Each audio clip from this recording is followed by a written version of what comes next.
Okay, thanks everybody for coming to the supplemental, second to last supplemental lecture. Barring my getting invited to some extra talk later on, who knows what's going to happen. But I think this is the last week we've got this. Remember, Wednesday or Friday will be the makeup lecture where I'll cover in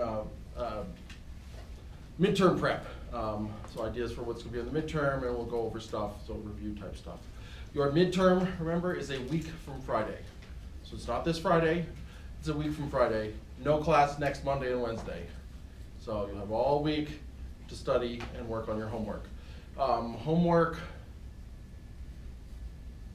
7 is due Friday. Homework 8 is about this stuff we're doing, and that's due the day of the exam. So I'm going to give out a solution set to homework 8. I won't be here, but my designee who will be sitting on administering the midterm will give out the solution set just like the one you saw right now for homework 8, and that will be right before the exam. So you guys will at least have it to use for the exam. The exam will be open book, it will be open note. I don't see any need to make you guys memorize stuff. If you know where it is in the book and can figure it out, that's fine. You know, when you get a job out in the real world, you're not going to be like, oh, well, this one's a closed book problem. You know, no, you want you to use every possible mechanism you can to find the solution, and I'm okay with that, except it's closed internet. You can't use the internet to find the solution. But you'll be able to find it. Whatever among the notes and the book that you have, please use whatever you need to be able to find the solution. I'm totally okay with that. And we'll talk more about that in various other lectures. Okay. So this morning we talked about the principle of least action.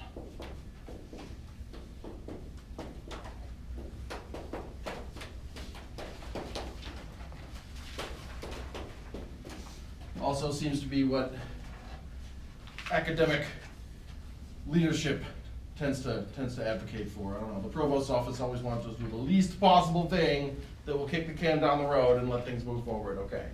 But in the physics context, we're looking at in terms of the Lagrangian, which we have defined as the kinetic energy minus the potential energy. Why? Because that gets the right answer. And I wish I could give you some deeper, more intuitive reason why it's T minus U. I can't. So, do you guys have insights? Does that make sense to anyone else? Why minus the potential? Right? So you're trying to maximize the potential at every point and minimize the kinetic energy at any point. Nope, don't have it. Anyway, so that's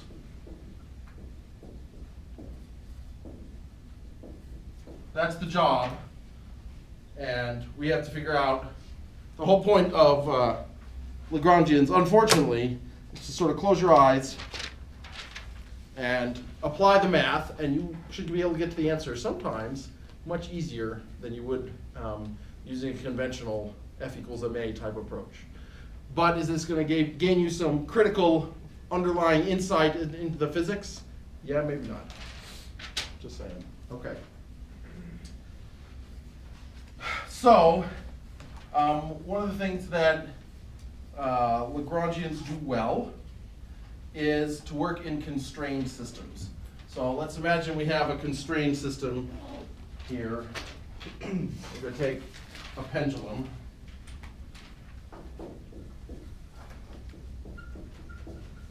Okay, so in the case of a pendulum, right, we've got a mass at the end of a fixed length spring,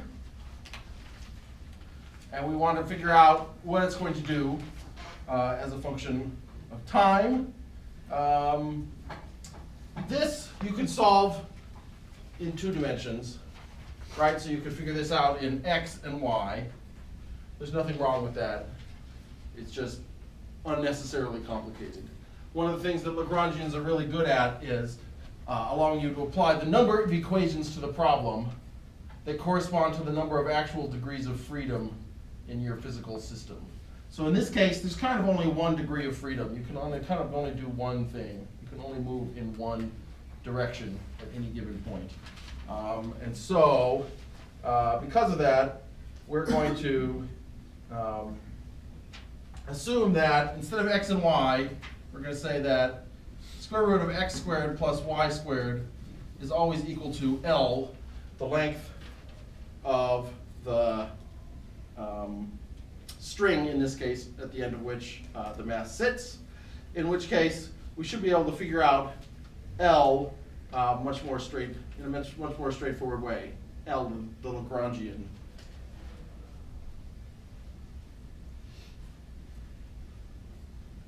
I hope my GoPro has enough resolution to see that. Maybe not. Hope that you guys, those of you guys in the side of the room, the right side of the room, can see that if you need to. All right, so before we consider this problem, I'm going to skip ahead to the end. Is it the end of 7.2? Where is it? It should be earlier. Wherever I put it, it's too late. It's in 7.3. Oh my gosh, that's where it is. It's in 7.3. Okay. You can skip ahead to how to solve a problem using Lagrangians. Okay.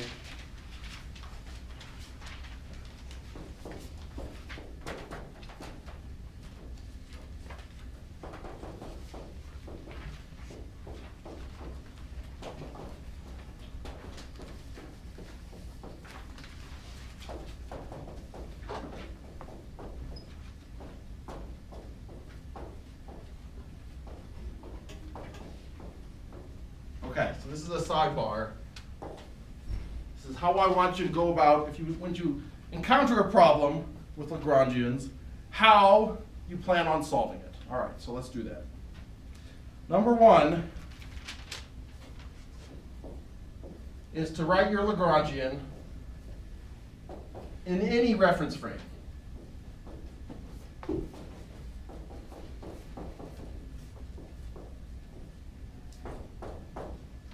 And so the key here is to make sure, as I was talking about this morning, the key here is to make sure that you haven't missed some element of the kinetic or the potential energy. The point here is not to skip to the answer where you think you know where it's going and what's going to happen. No, this is the dumb part, okay? This is just to make sure you write everything down and you get all the parts involved so that you don't forget something that's going to result in you getting the wrong answer later.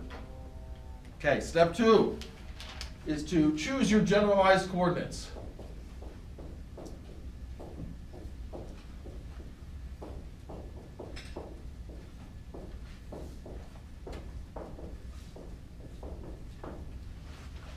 Recall also, as we discussed this morning, that when you're dealing with Lagrangians, you are not stuck using either, normal coordinate systems, x, y, z, or polar coordinates, or cylindrical coordinates or something. You can use whatever dumb coordinates you think seem to make sense at the time, okay? So if you're on a roller coaster, it can be distance along down the roller coaster. It doesn't have to be x, y, distance in x, y space. And in that case, your generalized coordinates, you're going to have a set of n generalized coordinates in general, okay? And usually you're going to want n to correspond to the number of degrees of freedom of the problem you have. So for instance, in our pendulum problem over here, there's only 1 degree of freedom. We could use x and y, but that would be dumb. We're going to try to constrain the system to use generalized coordinates, and they can be whatever you want. That's the feature of the Lagrangian, okay? That now, only on step 3 do you rewrite the Lagrangian in your generalized coordinates Qn and Q dot n, okay? Have I said this enough? You are all going to be tempted to skip straight to writing all of your Lagrangian in terms of those generalized coordinates, okay? I see it, the students do it all every year, okay? Please do not skip ahead and try to, if you do step 1 exactly right, then you don't have to do steps 2 and 3, and you save yourself 2 lines on your homework problem, okay? Please don't do that. You're going to get the wrong answer, I'm going to have to find a horrible way to grade it to figure out how to grade something where you skip to the wrong answer here and therefore get the wrong answer later. How am I supposed to give it, partial credit for that? I suppose I'm going to give you something, okay, as long as you show your work. But it doesn't help me either to figure out where you went wrong, okay? So usually, there's a surprising fraction of the time, this is where you go wrong. You have failed to properly evaluate all the kinetic energy and potential energy in the problem. So try not to do that. And to try not to do that, avoid using your final coordinate system until the end. And then only in the end can you apply the Euler-Lagrange equations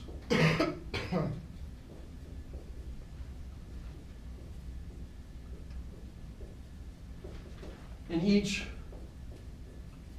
of your generalized coordinates, okay? So for each of them, there's going to be a dl dq is equal to d by dt of partial of L with respect to qn dot. Okay, so that's the recipe. For each of the Lagrange problems I give you on the homework and exam, please just, say, hey, I'm going to follow the recipe. I'm going to do step 1, and here's the answer to step 1. I'm going to do step 2. Here's the answer to step 2. I'm going to do step 3. Here's the answer to step 3. And then, only then, should you apply the Euler-Lagrange equations, okay? I have to go through all the steps. If I try to skip steps, I know I'm going to get the wrong answer. I'm probably going to get the wrong answer even if I do the steps. But at least I give myself a chance if I go through the individual steps. So I implore you, please go through the individual steps. Don't skip them when you're trying to find the answer. All right. So now back to your regularly scheduled lecture, wherein we're going to talk about pendulums. Okay, so if we were to try to solve this pendulum problem, I've advised that we write down the Lagrangian first in any reference frame. So let's go ahead and do that. I'm going to write down the Lagrangian. I'm going to say that it's equal to the kinetic energy plus the potential energy. What's the kinetic energy? Sure. Don't get ahead of yourself. 1/2 mv squared. Let's not worry about what the v is. Okay. 1/2 mv squared. Sure. Let's just go with that. What's the potential energy? mgh. Those are totally different v's and a. I don't care. If you're following the recipe, it does not matter whether you've used h instead of y or v instead of I.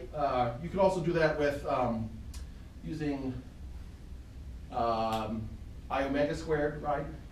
Right, that would have been fine too. It's all good, okay? The whole point of this one is not to get ahead of yourself. This is step 1. Write the Lagrangian. Good, okay. What's step 2? Choose your generalized coordinates. What would be a good coordinate? We only need one, because there's only one degree of freedom here. Theta, okay. Let's use theta. We're going to define it. Actually, following my notes, I'm going to use phi, just so that I don't confuse myself, okay? Just in case that happens. It's been known to happen on occasion. But yeah, let's just define phi, where phi is going to be 0 when you're pointing straight down, and phi will just be the direction in angular space that we're going to use. So we're going to use phi as our generalized coordinate, and phi dot we'll have to use for any velocities involved. Okay, step 3, let's rewrite the Lagrangian in terms of our newly appointed generalized coordinate phi. Okay? What's v as a function of phi? Phi dot. Well, phi dot, but phi dot isn't a velocity. That's an angular velocity. So how do we translate this into a linear velocity the same as this one? Times r. Yeah. So it's going to be r phi dot, or in this case, we define this as the length, so this is going to be equal to L phi dot. Okay? Yeah? All right, so this is going to be 1/2 m v squared, which is going to be L squared phi dot squared. Okay? And that's going to be minus U, the potential energy, which is mgh. Okay, so we're going to have to figure out h as a function of phi as well. Okay, so what's h as a function of phi? L cosine. Yeah, minus L cosine phi, right? We're measuring the height. Well, it depends on where we're going to measure the height relative to, right? In any potential energy, it's mgh, but we have to measure our 0 point. I suggest that we use the 0 point is right here, because it's just going to make the math that much simpler. You could do it from the bottom, in which case it's going to be L minus cosine, L cosine theta, L cosine phi, which would be fine. You can do that. But to save a step here, if we just measure the distance from the top, then the height from the top here, all the potential energies are going to be negative. They'll be differently negative, but that's okay. It's going to be equal to, the height is going to be negative L cosine phi. Do you think? Am I totally off base? Okay. Just got to try to get the direction right. Planetary people are very important. We're sticklers about gravity. It's got to point down, otherwise you're doing something wrong. Okay. So minus mgh, it's going to be minus mgh, which is minus L cosine phi. Okay, so now I think we've gotten our Lagrangian successfully in terms of this generalized coordinate phi and phi alone. Now, and only now, shall we apply recipe step 4. You may not stick it in the oven until it's been preheated and the oven goes beep, beep, beep, okay? If you try to get ahead of yourself, it will go badly. Lachlan, you had a question? I think I answered it. Did I blow it? You should be on top of me, okay? Notice I haven't looked at my notes in almost 4 minutes. There's probably a problem in here somewhere. Yes? In your notes, you have it 1 minus cosine phi? Aha. Yeah. So I must have measured the 0 point relative to the bottom here in my notes then. Because if you're measuring this distance, that should be equal to L minus L cosine phi, or L 1 minus cosine phi. So I think the difference is only, we have a minus L cosine phi instead of a 1 minus. Well, it's just a constant, it goes away anyway. Right? Exactly. So the difference is just the constant, which corresponds to mgL, where L is this difference here. So I'm glad you pointed that out, because that is correct. But as we noted this morning, differences in, if the Lagrangian is different by a constant, since in the Euler-Lagrange equations it only appears in differentials, it's not going to have any substantive effect in the end. But you're right, both are correct. You could use either, just make sure you're consistent with where you're measuring things relative to. Okay, so according to, close your eyes, plug in the Euler-Lagrange equation. This should be equal to dl d phi is equal to d by dt of partial of L with respect to phi dot. Okay? What's dl d phi? I don't see any phi's here. There's only a phi here. Derivative of that's going to be mgl. Derivative of cosine is minus sine, right?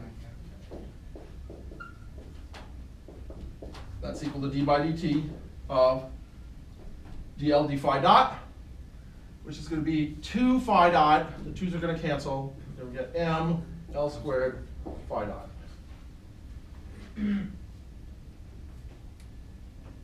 In the case where mass and the length of the string are not functions of time, i.e. a pendulum, this is going to be equal to negative mgl sine phi is equal to m L squared d by dt of phi dot, which is going to be phi double dot.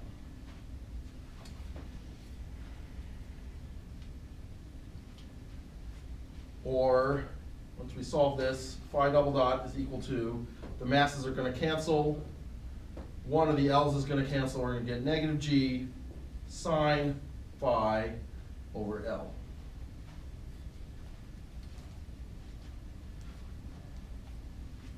or phi double dot is equal to negative G over L sine phi. Okay, that's the same answer we would have gotten before. Why is it ugly? You have some function that when you take its derivative twice is equal to the sine of itself. I don't know if you're intimidated, but I'm intimidated. That does not have a closed form analytical solution. So usually what we do here is we make the approximation that if phi is small, if the angle is small, then for small phi, the slope of sine is equal to 1, and sine phi is equal to phi. Okay, so if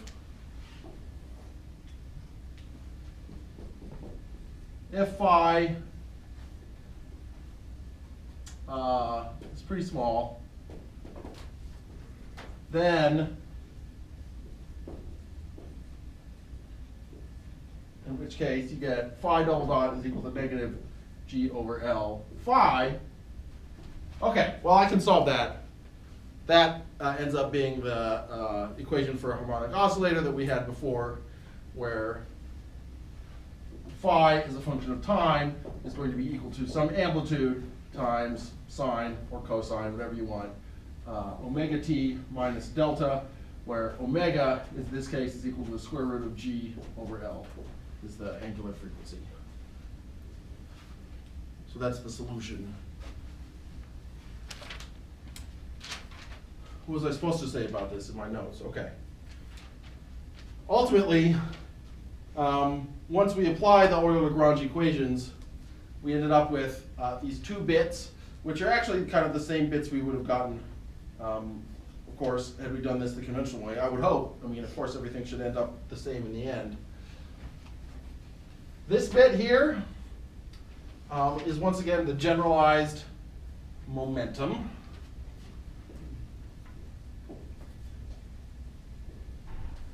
Which is sort of equal to I alpha, right? So this is, in the case of a mass at the end of a spring, the moment of inertia around its axis is equal to mr squared, with the coefficient be equal to 1. So that's just ml squared. And so the momentum becomes ml squared times the angular velocity, or the angular acceleration, or the generalized change in momentum, when you take its derivative, becomes ml squared phi dot squared. If that's true, then this should be the torque, or the generalized force.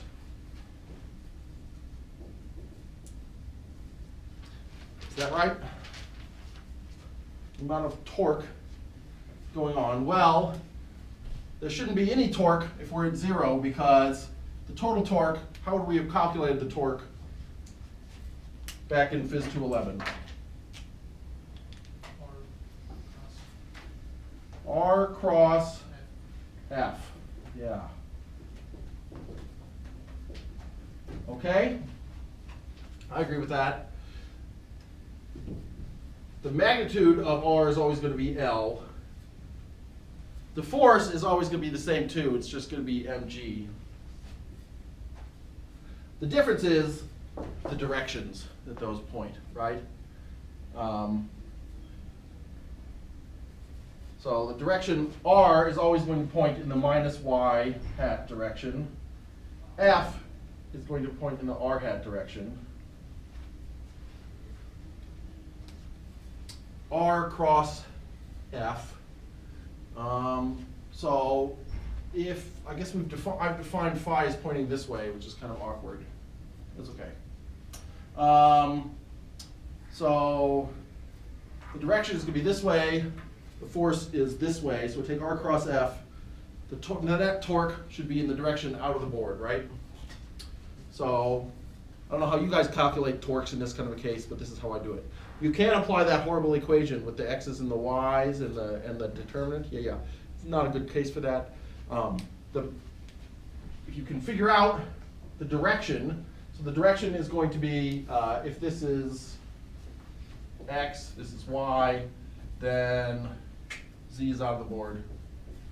So this must be in the z hat direction. the other way to do a torque is to figure out the direction, and then recall that the magnitude of the torque is equal to RF sine theta, where theta is the angle between those two. Anyone remember that? Maybe? So this is now equal to L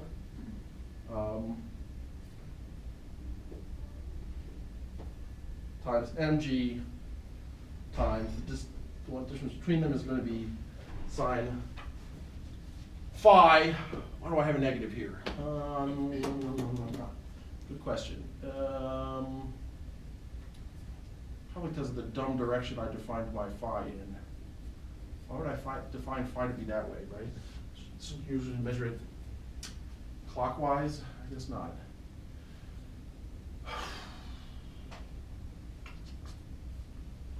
All right, any ideas? Why do I have the opposite sign? Because I have a negative here. I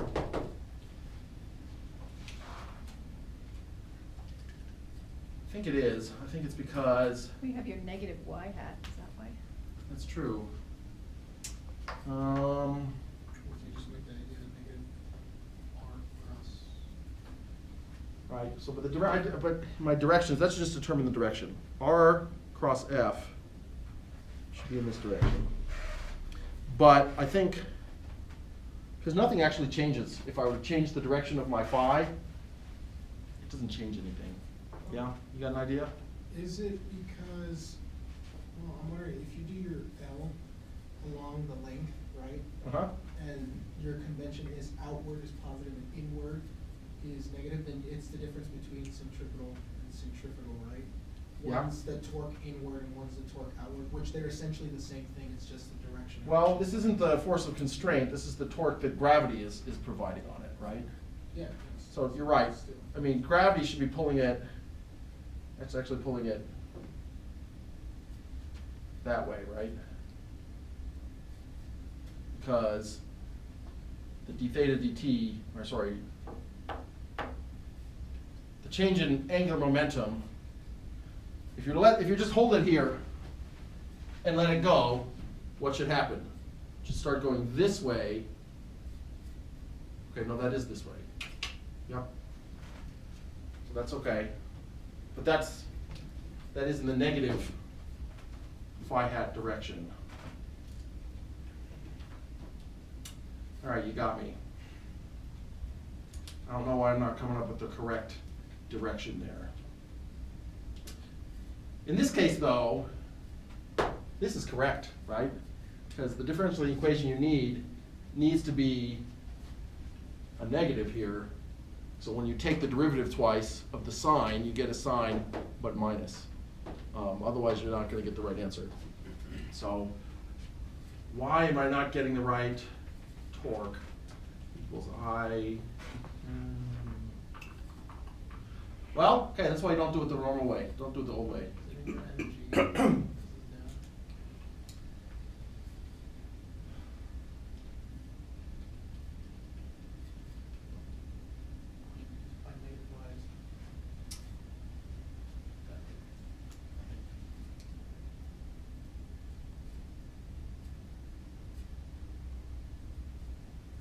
I think the problem is, maybe I can't define phi in this direction.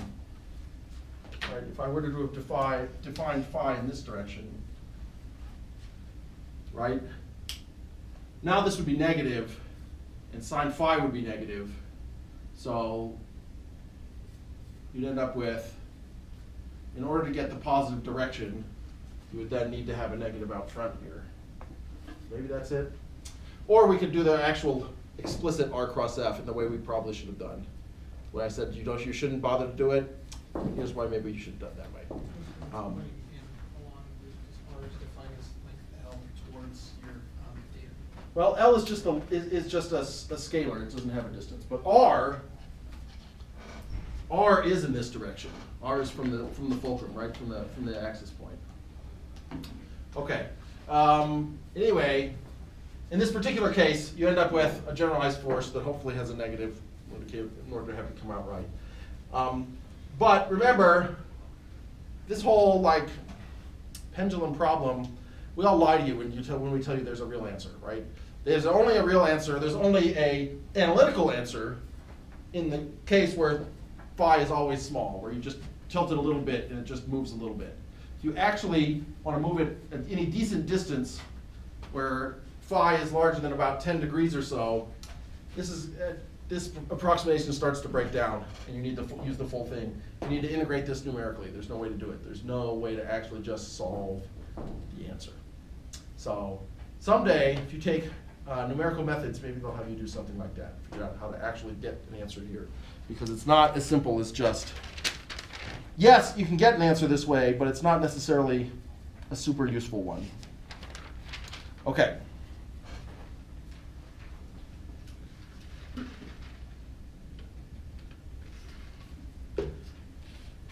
Let's look at, that wasn't hard enough.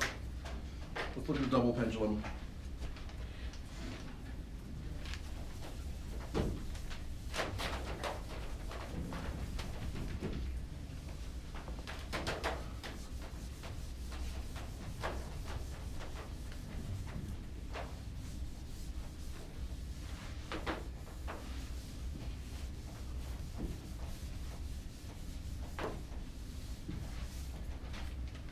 Okay, let's imagine, I don't like it when I use green because it doesn't show up on the video. Okay, let's look at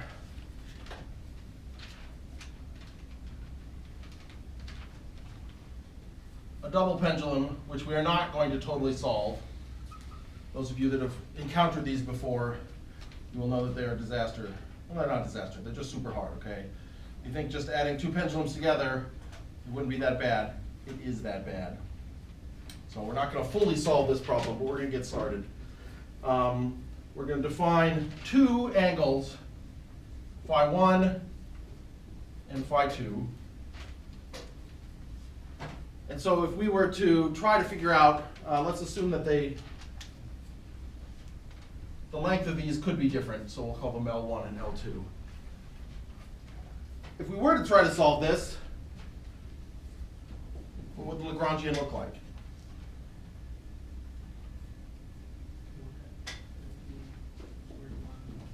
One half m1 v1 squared. Yep.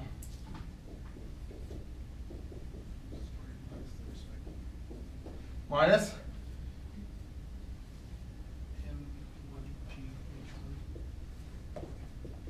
Yep, minus m2g h2. Okay, so that's step one. I'm just going to write it out, line. I'm not going to pay a whole lot of attention to what's going on. That's what will come out. Okay? Step two would be to choose our generalized coordinates, which I've kind of done already for you. We're going to use phi 1 and phi 2. And therefore, the next step, step 3, would be to write out L in terms of those generalized coordinates. Well, here's where it gets tricky. Okay? In order to figure out what's going on, the first one is just the problem, what we've already encountered, right? So V1 is equal to L1 phi dot 1. But V2, not so much, okay, right? V2 is going to have to be a combination of a vector addition of this velocity and the second velocity. Oh. So that's going to be a little more of a pain. Similarly, MGH1 is going to be pretty straightforward. H1 is just going to be equal to minus L2 cosine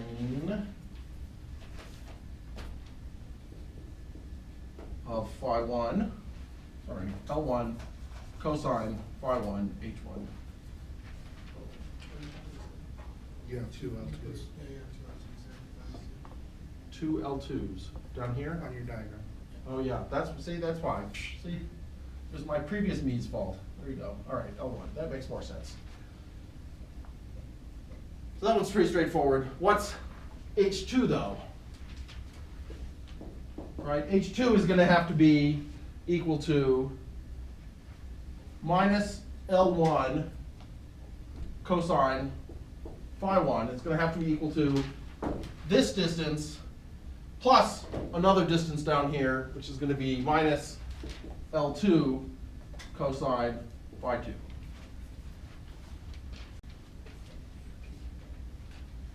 Ugh. Next problem is this particularly nasty combination where we try to figure out the velocity of both of them. What's this velocity equal to? You're going to have to figure out the vector addition between the two velocities. So it's going to have to be, right, this one could be moving this way and this one could be moving this way. And because these angles are different, those are not necessarily parallel vectors. And in fact, I haven't even done this in my notes, so I'm going to leave that as an exercise to the reader. Just like, that does not look easy to me. It should be doable, right? It should be some function of L1 phi dot 1 and L2 phi dot 2 involving trigonometric functions in order to determine this angle between the two. So it should be possible, but looks like a mess. And I didn't bother to solve it in here, so I'm not going to go trying to figure it out now. But in general, this is probably the best choice of coordinates, generalized coordinates. And you're going to build up a better intuition for which generalized coordinates to select as a function of time. Okay. Frequently it'll be obvious. Sometimes there'll be more than one choice, both of which will be roughly equivalent and are okay. Sometimes there'll be more than one choice, some of which is the right answer and one of which is just the wrong answer, defined as the one that has more math. I mean, you'll always get the right answer if you actually follow the steps and make sure you get these correct, but some of them are going to result in versions that make more sense and that will be easier to solve in the end.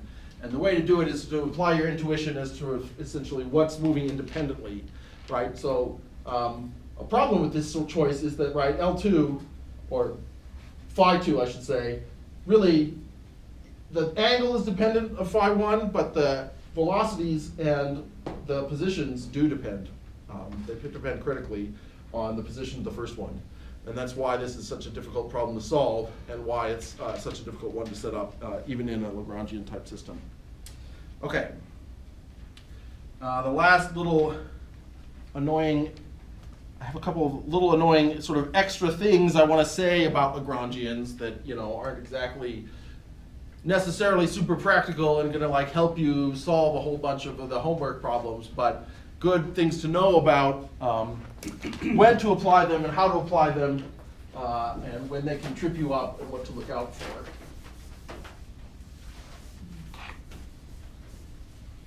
Does it just get exponentially more complicated the more pendulums you have?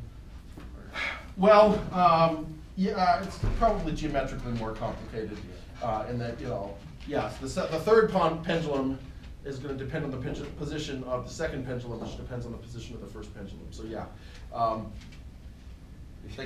mean, even a single double pendulum has some really amazing and weird behavior.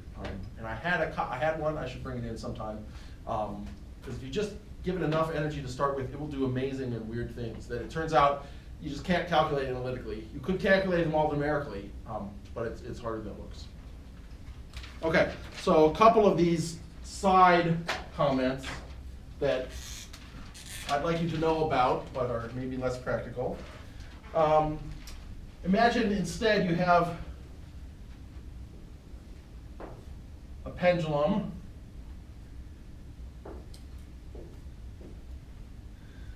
that's on a train car. I don't know, it could be on a rocket too, but train car seems to be the conventional thing to use in a physics context. A lot of this stuff was being worked out end of last century. I'm sorry, end of the 1800s, so end of the 19th century. In this case, right, if you were to try to calculate the position of that mass, relative to the fulcrum here, in xy space, it's going to be, the x position is going to be equal to L times the sine of phi,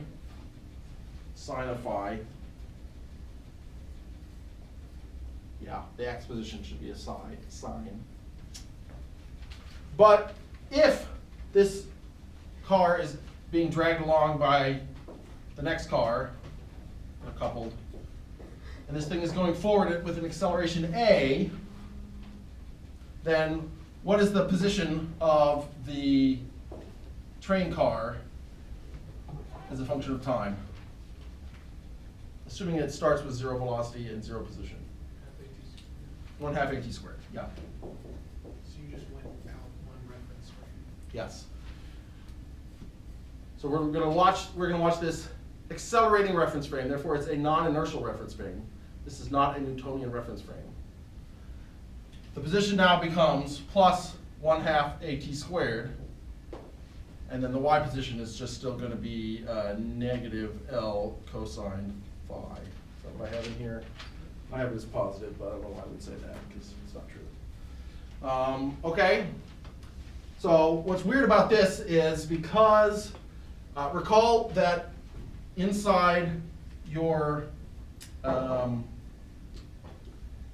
inside an Euler-Lagrange equation you have a function, right? That's the value inside the path integral that's being minimized.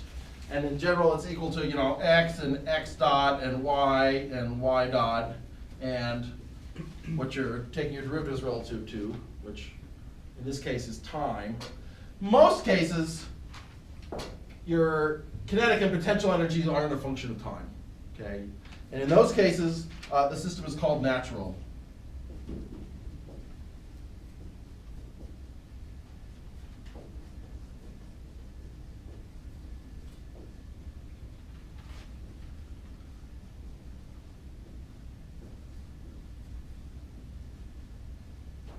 And the advantage to the natural system is that when you do your derivatives on both sides, the last bit, remember, of the Euler-Lagrange equation down here, this d by dt just becomes a strictly d by dt, where you can figure out how those various values inside the Lagrangian are changing as a function of time after you've taken its derivative with respect to the velocity. But you don't have to do any chain rules and stuff because there's no explicit time dependence in self. I don't know why, I don't know, still, jury's still out, if there is a time dependence, is that unnatural? Is that like zombies and stuff, because it's I don't know. Is that a zombie coordinate system? Perhaps. But if you don't have a time dependence, your life will be easier because this whole thing becomes simpler. You can remember that that's a natural coordinate system. Similarly, well, this isn't exactly similarly, this is a separate thing. Okay, so separate thing. That was about natural coordinate systems. This one's about holonomic coordinate systems. They're different systems.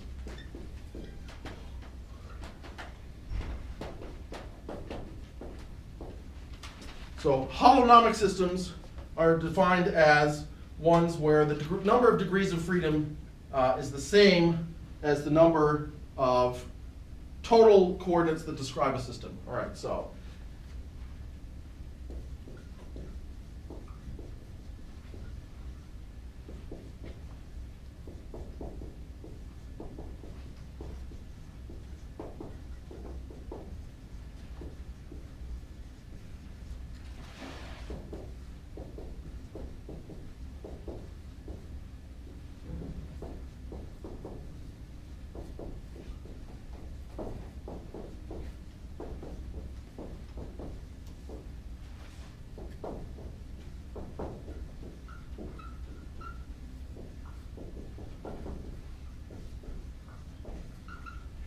okay, so a holonomic system are ones where the number of coordinates needed to describe the system, like the full state of the system, is equal to the degrees of freedom. In this case, all you need to know is the one dimension, and if you were to put it back in that case, you'd get the same position in the end. It wouldn't matter. If you had an argon atom in this atmosphere, in this room, okay, and it's bouncing around, all right, you're gonna need 3 dimensions to be able to define its total state. And you'll be able to then, because this is a 3-dimensional room, I hope, 3 dimensions is both the number of degrees of freedom, the number of ways it can go, but also the number of coordinates you'd need to fully describe the system. If you instead had an oxygen atom in the room, a water molecule in the room, the difference is it'll still have a 3-dimensional position that's the correct one, but now it can rotate. Okay, so there's 3 degrees of freedom, but there's also an additional degrees of, additional number of coordinates that you'd need to define its state. So you can define its position with those 3 coordinates that correspond to the number of degrees of freedom. But once you know that, you still have to define the orientation of that water molecule. You should need probably 3 additional angles, 3 Euler angles, to be able to determine exactly what orientation that water molecule has in space. Who's seen Euler angles before? 2.5 people. Okay. Yeah, you're gonna see them. We're gonna talk about them later. When we start talking about rotating objects, we're gonna go all Euler on you. I mean, of course, everything is Euler. This is Euler-Lagrange. Okay, all this stuff is Euler. Those are Euler angles. Euler angles would determine if, for instance, if you had a planet in space, and then you want to take your globe, take those little axes out, take the actual sphere off your globe, you're going to put it in some different orientation. Turns out you need 3 different, you need to rotate the first one through 3 different angles to find the new position. And so those are Euler angles, and that's how we define them. Okay, we are going to go through more examples come Wednesday morning, which will be enjoyable, because remember, I'm going to have one of these on the exam. So probability 1, there will be a Lagrangian problem. I will ask for the equation of motion. You will need to follow the steps in the recipe. So we're going to do a couple more examples so you guys might be more familiar and ready to go. Okay, questions? Okay, sweet.